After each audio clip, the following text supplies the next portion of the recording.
Chapter 191. I don't even want to know how your daughter got the child. Right now, one thing's for certain. She hasn't been kind to my grandson, so stop begging for my mercy. Let the law deal with her.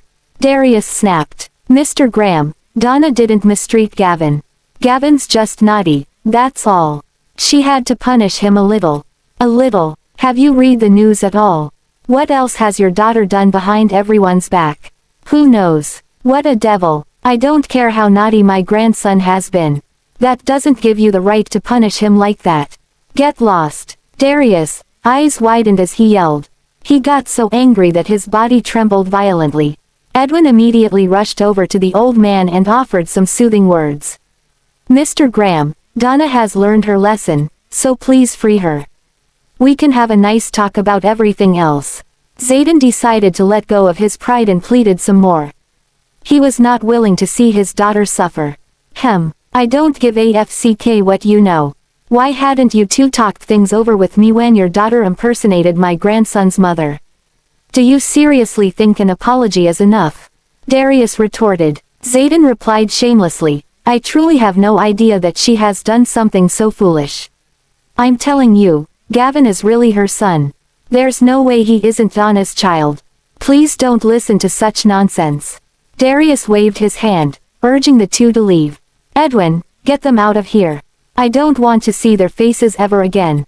By mistreating Gavin, the Adams family had disrespected the Graham family, and had no right to ask for favors.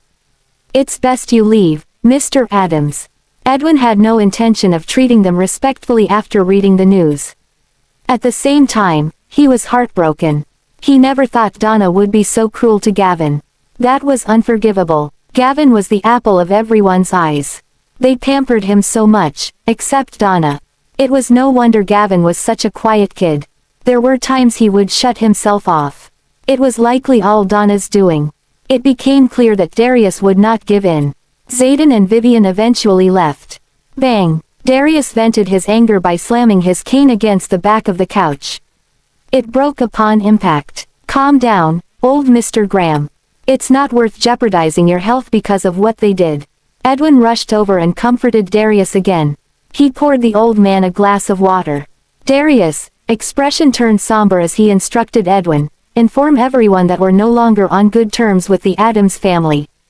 Understood. Edwin nodded, and went on his way. Darius sat on the couch. His lips were tightly pursed, and his presence was an imposing one. By the time Benjamin returned, it was already midnight. He frowned when he saw Darius in the living room, still wide awake. Dad, why aren't you asleep yet? Darius merely glanced at him for a moment before looking straight ahead. Benjamin walked over and took a seat across him. You should go to bed now. It's already 12. Suppressing his anger, Darius questioned his son, why didn't you tell me about this? It's gotten out of hand.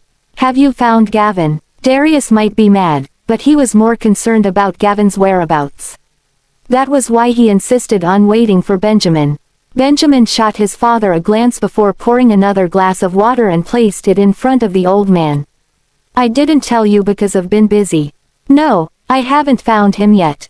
Seeing Benjamin so calm, Darius only got more furious. Well, keep looking. I don't care how much you spend, but you must get him back. The longer he stays out, the more danger he'll be exposed to.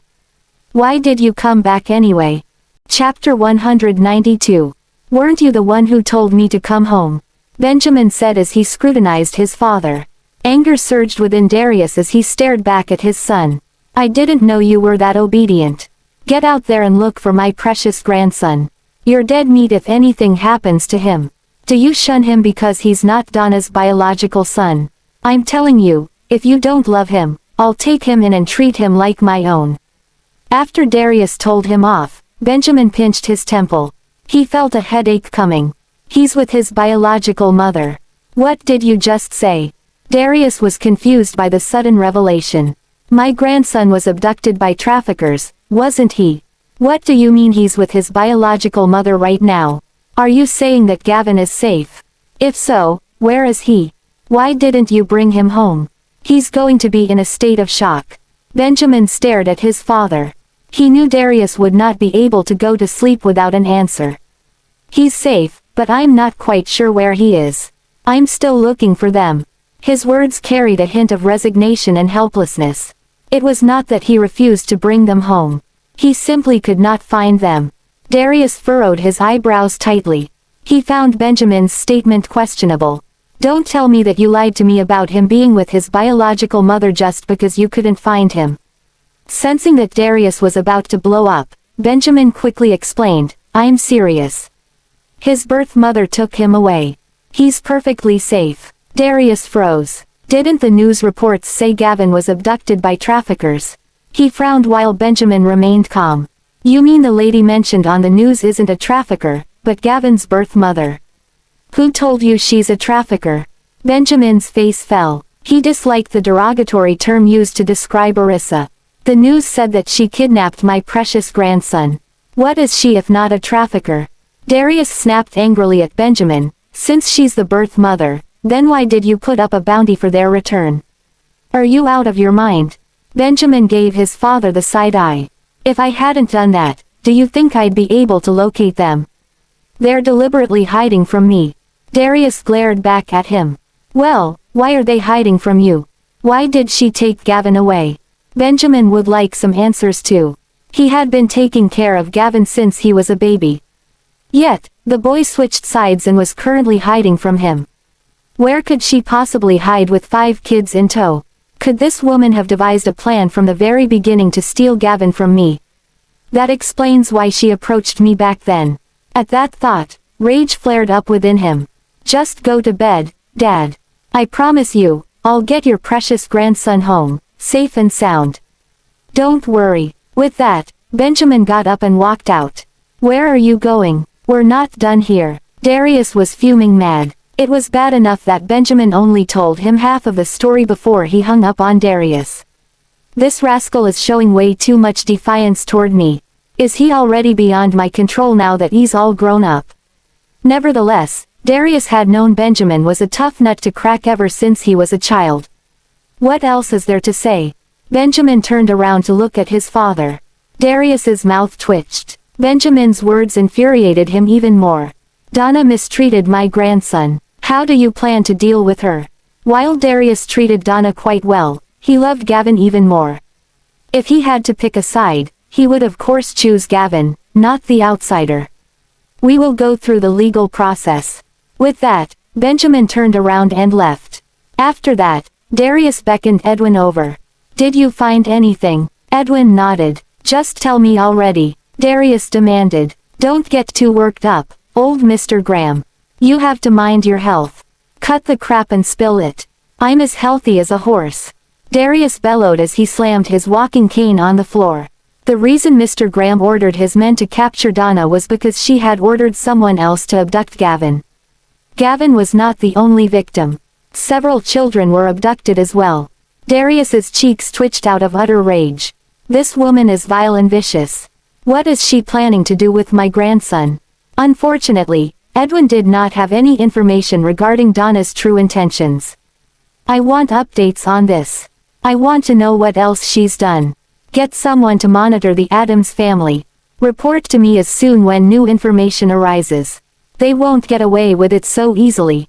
Darius was extremely furious about the whole situation. Chapter 193. Yes, you should get some rest, old Mr. Graham, Edwin stated before he left to carry out Darius' instructions. Darius waved his hand, telling Edwin to leave right away.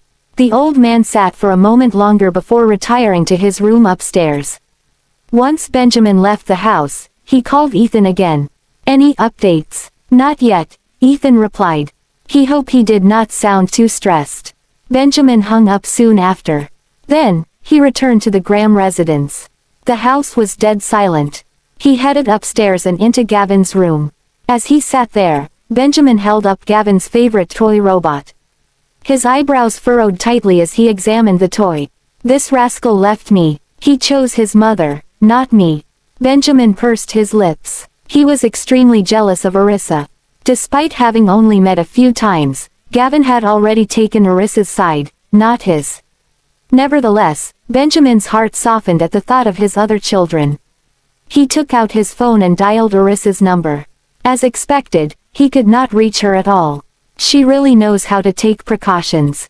I can't even get a hold of her location. He assumed Arissa would have removed the SIM card from her phone, but he sent her a text message anyway. Not only that, but he also tried texting her via WhatsApp. Then, Benjamin checked her social media accounts for any posts she might have made in the past 3 days. Unfortunately, there had been no updates from her. No wonder she blocked my account. Is she afraid I might find out about the children? I wonder if she's safe and sound with the kids. Meanwhile, the person on Benjamin's mind was actually sleeping peacefully with the children. The next day, Arissa awoke to the chirping of birds. The sun was shining brightly outside. As she looked at the 5 children sleeping soundly on the bed, her heart was filled with joy and content. She leaned over and kissed each of them on the cheeks. Quietly, she got out of bed and drew the curtains.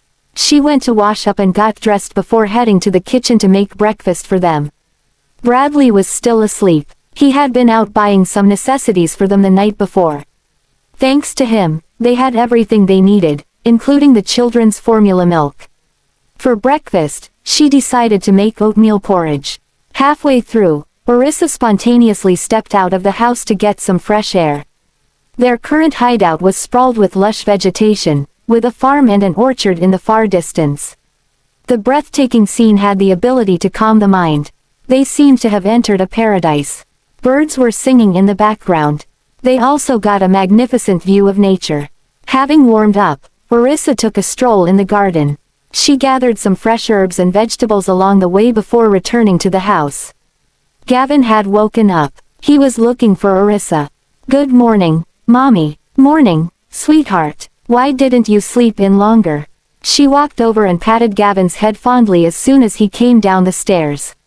"I've slept enough, so I thought I'd come down to help you with the chores," Gavin explained while he followed her around the kitchen. "Okay, let's see what's for breakfast." Arissa bent down and carried him with one hand. A blush of joy appeared on Gavin's face as he wrapped his arms around his mother's neck. Arissa's heart swelled with joy when she saw her son blushing madly. She then kissed him on the cheek. "Have you gotten used to staying here with me?" "Yes, Mommy. The air is so fresh and nice here." Gavin nodded happily and added, "As long as I'm with Mommy, I don't care where we stay." Upon hearing that, Arissa kissed Gavin's cheeks lovingly before she set him down. She got him some milk and went back to making breakfast. Meanwhile, Gavin helped with the washing. Arissa also made salad and scrambled eggs with the ingredients Bradley had bought for them. In no time, a simple and nutritious breakfast was ready to be served. Zachary and the other children were woken up by the delicious smell of food coming from the kitchen. They washed up, headed downstairs, and piled into the kitchen. "There you are. I was about to get Gavin to wake you. Come over and have breakfast." Arissa served them the food she had made before going back to the kitchen to get the bowls and silverware. "Mommy, I'll go get Mr. Hinton," Gavin said to Arissa. "Sure," Arissa replied as she set the bowls and silverware on the table. "Let me help you, Mommy." Zachary hurried over to help her set the table. "Sit down. The oatmeal porridge is piping hot. Do take caution when you eat it, okay?" As she served them each a bowl of delicious oatmeal porridge, Arissa reminded the children to eat slowly. Chapter 194. "Did you wake up really early today, Mommy?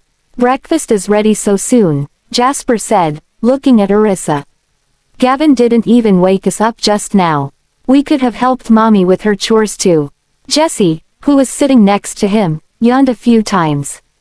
Had she not been hungry, Jessie would have stayed in bed longer. "I only woke up an hour earlier than you guys did. What about that dummy, Gavin? Did he wake up around the same time as you did?" Oliver asked. Arissa glared at Oliver and chided him, "Mind your language. He's your eldest brother, you know." Oliver stuck his tongue out. "I haven't gotten used to that yet. Gavin's the eldest, Zachary's the second child, you're the third child, and I'm the fourth. Lastly, we have Jessie as our baby sister." Jasper chuckled as he listed each child in order. Zachary felt quite frustrated. "I guess I'll have to relinquish my position as the eldest child to Gavin now." "What? I have a sister. A loud gasp sounded from behind them. Everyone turned to find Gavin looking surprised. Stunned for a moment, Orissa chuckled. Jess is a girl, Gavin. Gavin gasped again. He stood there with his mouth agape, staring at Jesse. Jesse, however, grinned widely at Gavin. Hee hee, you're my eldest brother. Gavin was taken by surprise at the revelation. He rushed toward Jesse and said, "So, you're my sister along. I thought you're my brother." "Yes, I am a girl." Jessie nodded fervently, showing her dimples.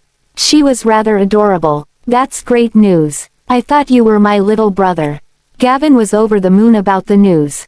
Seeing how happy he was, Orissa smiled fondly. She did not know Gavin was unaware of Jess's real gender. Zachary, Jasper, and Oliver's mouths twitched when they noticed Gavin's excitement.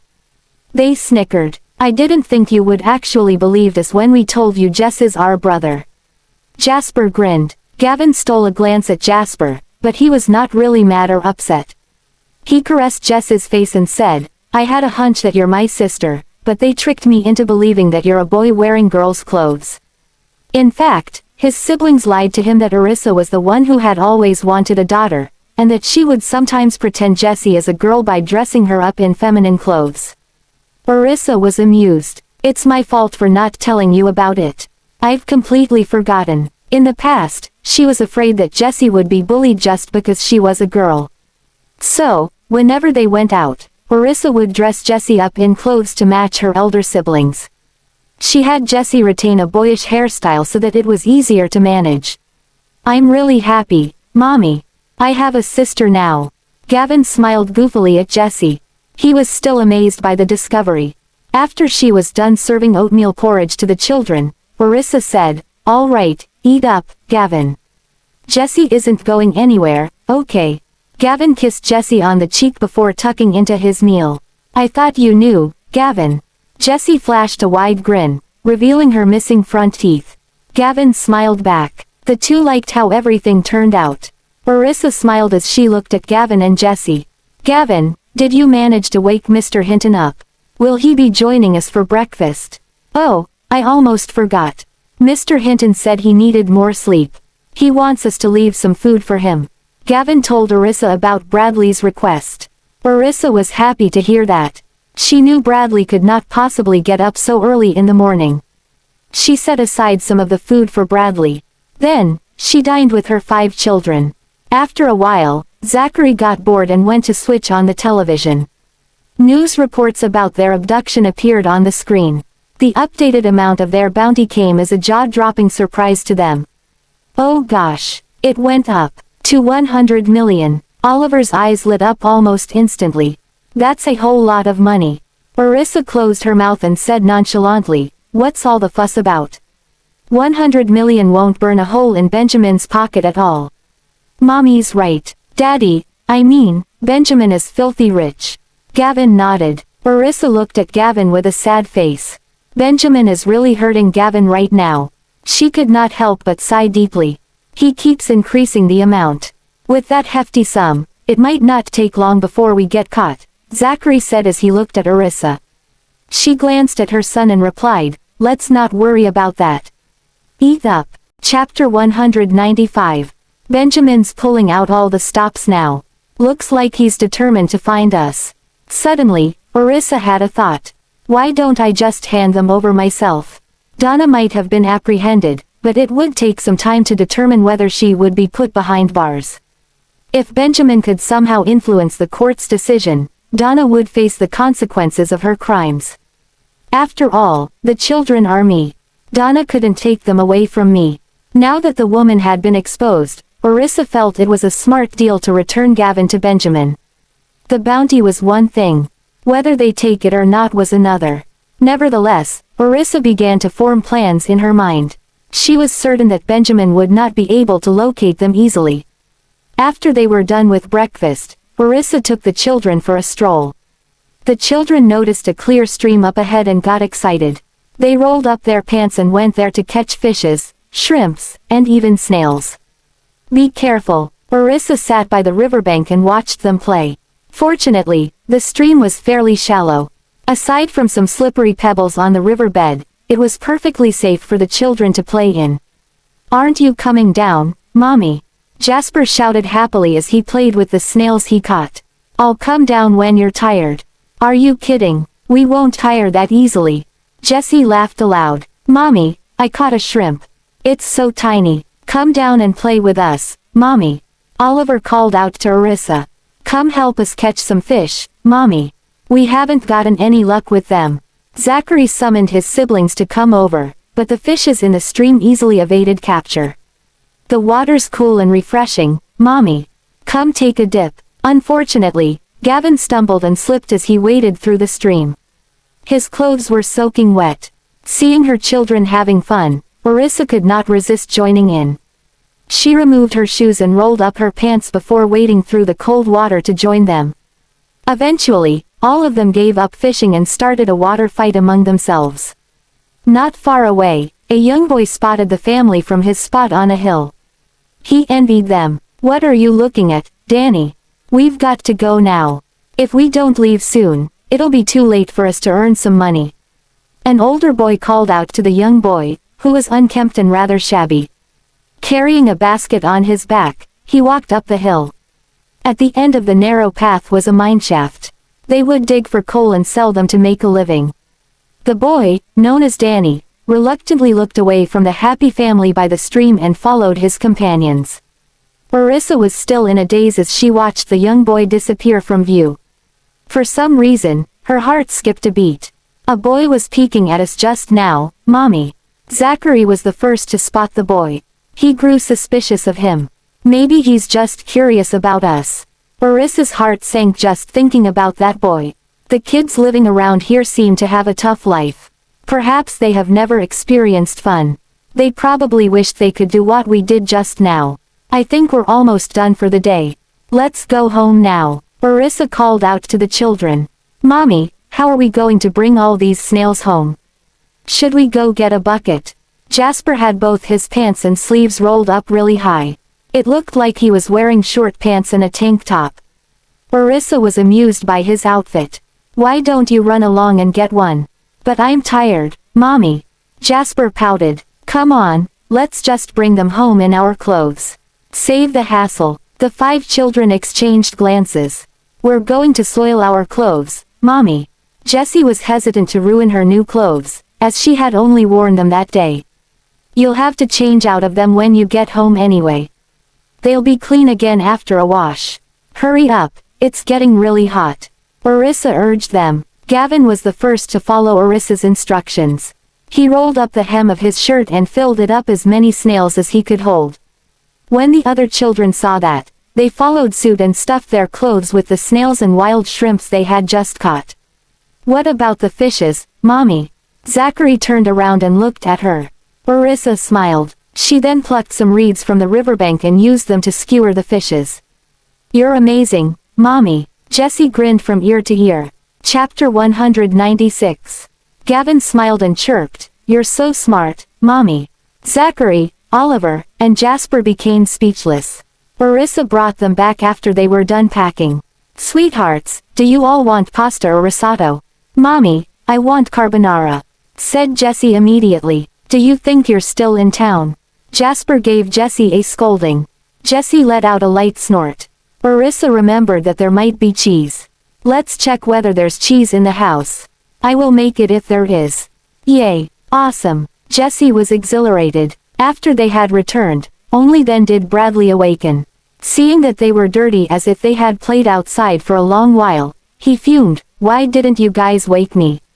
Arissa chuckled and responded, "You're the one who couldn't get up this morning." Bradley snickered too. Arissa put down the pasta. She asked the kids to put the snails into the basin before urging them to get changed. "There are so many snails." Bradley started to feel hungry.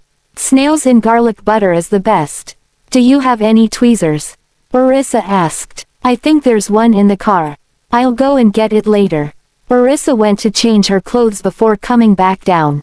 The 5 kids had also changed, and Arissa asked them to clean the snails. There was only one tweezer, so 5 of them took turns cleaning the snails. Not long after, their clothes got dirty again. Gavin felt uncomfortable as he loved to keep himself clean. His expression turned pouty. There were internal organs in the snails. It was inevitable for their clothes to get dirty when cleaning them. It even got on their faces occasionally. "Ah!" exclaimed Zachary as his face got dirty. "Ha ha! Zachary's face is funny." Jesse laughed at Zachary. "Toothless girl." Jasper gave Jesse a nickname. Jesse stared at him angrily. "I will call you Toothless Boy when you lose your teeth." Jessie pursed her lips and stopped laughing.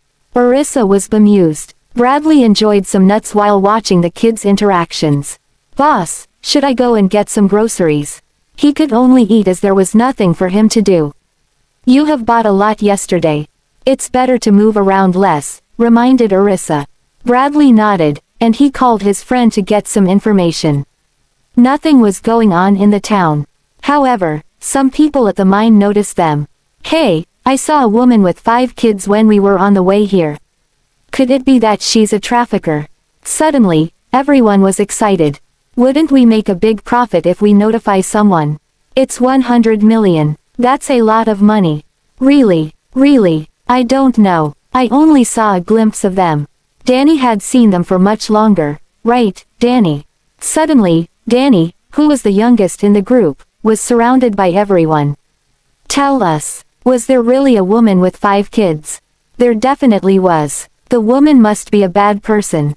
Looking at how excited they were, Danny answered indifferently, "She's not a trafficker." "What kind of trafficker plays with kids?" "She's not." "How do you know? Did you see her properly even when she was so far away?" "She might even be a local. Besides, the person on the television is in Delmore. How is it possible that she appears in a place like this?" "How is it not possible? Traffickers are bad people. They will hide themselves after capturing the kids." "What do you know?" The bunch of children started arguing. Danny continued climbing the mountain. He still needed to earn money for his grandmother to get treated. Chapter 197. If examined closely, the little guy's dirty face actually looked delicate. His pupils were black, and his gaze was filled with determination. The young man who had shouted at him earlier caught up with him. "Danny, let's go and find the woman and the kids. They must still be nearby. If she's really a trafficker, let's inform the police to get the money." Danny knitted his brows. "Where should we look?" Without knowing why, Danny hesitated. They were laughing so happily. "She looks like their mom. How could she be a trafficker?" Regardless, he wasn't sure. What if she's a bad person? Those kids will be in danger. The young man scratched the back of his head, not knowing where to start looking. "Should we go now? We can secretly ask the kids whether they were kidnapped or not." "It will be dangerous. I still need to earn money." Danny didn't want to do things that he was not confident in. He would have no income today if he were to do it. "Right, we will go after earning money." The children stopped thinking about catching the trafficker once they started their work. They carried the heavy oars down the hill just to earn some money for a living. Naturally, Orissa didn't know that she was being targeted. She even made a home-cooked meal with the kids. The 5 little kids enjoyed their meal, especially the snails. "Mommy, this is so good. I like the cheesy one the most. Mommy, you're the best. Every dish is so tasty. Mommy, I love you. Mommy, I love you too." The myriads of compliments made Orissa feel satisfied. She said with a smile, "Don't talk while eating." The 5 kids shrugged as they returned a smile, turning to enjoy their meal. Bradley noticed that someone was passing by outside. He exchanged looks with Orissa. Then, he went out to investigate. Orissa went silent for a while, and the kids didn't make any noises too. Soon, Bradley was back. "Who's that?" asked Orissa. "It was the village chief. He was asking about our situation." Orissa nodded. "Does he suspect us?" "It seems that he did not. I told him that I was eating and invited him to come inside, but he didn't want to intrude. Anyway, you didn't register your name here, so he will not find out." Bradley was confident. Orissa frowned and thought for a little while. "We suddenly moved here. It's fine if we stay for 1 or 2 days. However, we will surely attract attention if we live here longer. Bradley, invite the chief to our house tonight. After all, we have to live here for a while. Wouldn't we be discovered, then? He must have watched TV too. Bradley was not fond of the idea. Every media was broadcasting the news that Arissa had kidnapped children. No matter where they go, they would look suspicious with the 5 kids. Boss, should I bring them away for the time being? The 5 kids are too noticeable. No, I want to stay with mommy. The kids immediately protested. Arissa didn't want to be away from the kids too. I will explain everything to the chief. We shall find another way out if that doesn't work. She couldn't avoid Benjamin forever. Thinking back, she wondered why she decided to run away with the 5 kids. I didn't need to come all the way here. Should I talk to him later, then? Bradley heated. Arissa nodded and said, you can talk to him, or we can visit him. Sure. Oh, you kids have finished the steak. I haven't even started eating. Ha ha. No, we have hidden it. The 5 kids were having fun. Oliver took out the steak that he had hidden under the table. Arissa was amused. They are so naughty. Chapter 198. Arissa's place was lively. On the other hand, the atmosphere in the Graham group was depressing. Nobody in the office dared to talk too loudly. The tension came from the executives.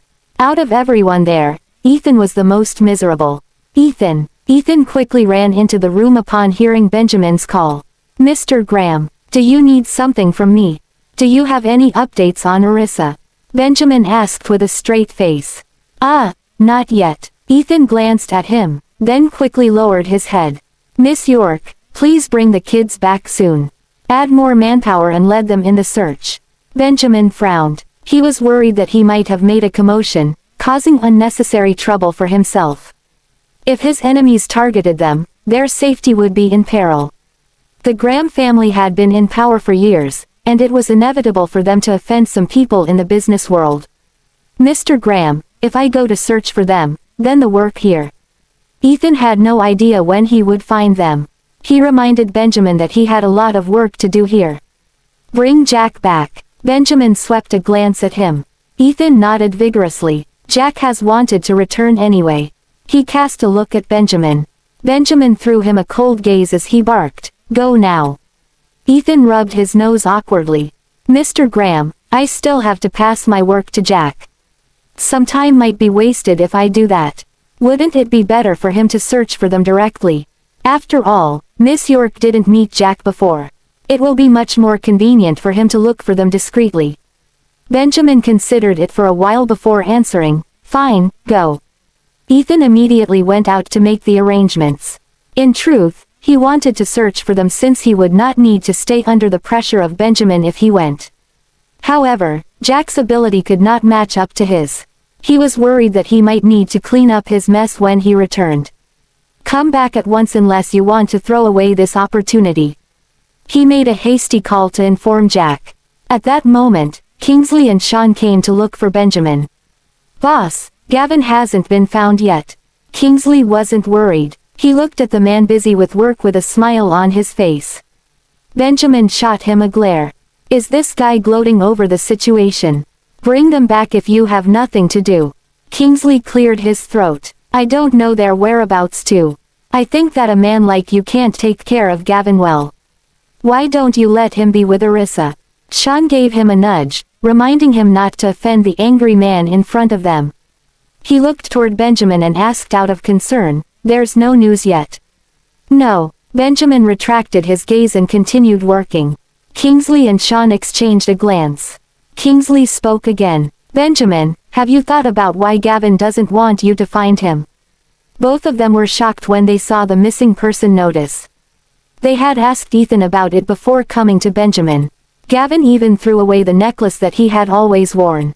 It was evident that he didn't want Benjamin to find him. Benjamin must have done something that made Gavin mad. Benjamin paused and tried to recall what he had done to Gavin. Everything was normal when I sent Gavin to school. However, after that, he went away with Arissa. The man's face darkened. Kingsley and Sean were laughing on the inside when they witnessed his expression change. It doesn't feel good to get abandoned by your son, right? Kingsley couldn't help but tease. Benjamin gave him a frosty look. Do you have a son? Damn, Kingsley swore in his heart. Those words hurt. What's so great about having a son anyway? Sean sympathized with him. They had never expected what Benjamin would say next to hit them even harder. Chapter 199. Benjamin continued, I have 5 sons. Kingsley and Sean were in disbelief. They exchanged looks, and they saw the doubt in each other's eyes. You have 5 sons. Where did they come from? Sean stared at Benjamin in shock. No, you only have Gavin. Where did the other sons come from? Could it be that you're delusional, Benjamin? Kingsley was in disbelief. This guy is not especially interested in women. On the surface, it would seem that he somewhat likes Donna. However, that does not seem like the case, as he would have married her if he did. Someone gave birth to them for me, of course, answered Benjamin indifferently. Both of them heard a tinge of pride in his tone. Kingsley swallowed a lump in his throat, feeling curious. Besides Gavin, where are the other 4? Did he adopt the other 4 sons? No, he just said that someone gave birth to them. They're with Arissa. Kingsley's jaw dropped in astonishment at the answer. Quintuplets, Benjamin added with a slight grin. At this moment, Sean's mouth opened as wide as Kingsley's. Quintuplets, they asked in unison. Benjamin frowned as he found them pesky. What else, then? 1 son per year, Benjamin snorted. Kingsley and Sean only digested the information after a long time. Benjamin, are you kidding? Did you really have quintuplets? Kingsley was astounded. Do I look like I'm joking? Benjamin passed them his phone. There was a photo with 5 of the kids in it. Kingsley grabbed the phone quickly. Seeing the 5 similar cute faces on the screen, he felt his heart melt. Wow, Sean's face went blank when he saw the 5 kids. What the heck? They really are quintuplets. Since Sean was a doctor, he examined it closer and confirmed that these 5 kids were not duplicates of Gavin through photo editing. They are certainly 5 different kids. One of them was wearing glasses, and the other one looked lovely. There was even one that looked naughty when he smiled. Gavin could never do those expressions. Gavin had the same cold face as Benjamin. He would ignore a person if there were no need to talk to them. How did you find out, Benjamin? Kingsley was extremely curious. At the same time, he envied Benjamin. Just how lucky is this guy? He had quintuplets in one go. I'm so jealous. I wish I could take a few of them with me. Kingsley would definitely feel even more disturbed if he knew that it was sextuplets instead of quintuplets. Benjamin took back his phone. As he gazed at the 5 children, his cold face slightly softened. That was the only high-definition photo he could find from restoring the school's surveillance cameras. If he didn't catch the 2 kidnappers, he wouldn't even have known that Arissa had given birth to 5 children. Benjamin exuded a dark, menacing aura upon thinking of what happened to her 5 years ago. Kingsley and Sean exchanged looks. Yesterday, they found out from watching the news that Donna was caught because of Benjamin. Naturally, they also knew about Donna bribing people to kidnap Gavin. However, they didn't know that the other kids belonged to Benjamin too. What do you plan to do to Donna? Kingsley was infuriated. Sean was displeased too. He had never thought that Donna would do something so extreme. Before Benjamin could answer, Ethan came in. Mr. Graham, Zayden is looking for you. Ha, he still has the nerve to come here, huh? Chase him away, Kingsley told Ethan in rage. How brazen is the Adams family? They have mistreated Gavin and kidnapped him. They have gone too far. Boss, don't show him any mercy. Kingsley looked at Benjamin indignantly. Chapter 200. I don't think you should waste any time on him too. Why didn't they think of the consequences when they took Gavin? Sean knotted his brows, disgusted toward the Adams family. Benjamin didn't want to see him either. He said coldly, tell them to get a lawyer. Yes. Ethan nodded, then went downstairs to chase Zayden away. What did Benjamin say? Is he going to see me?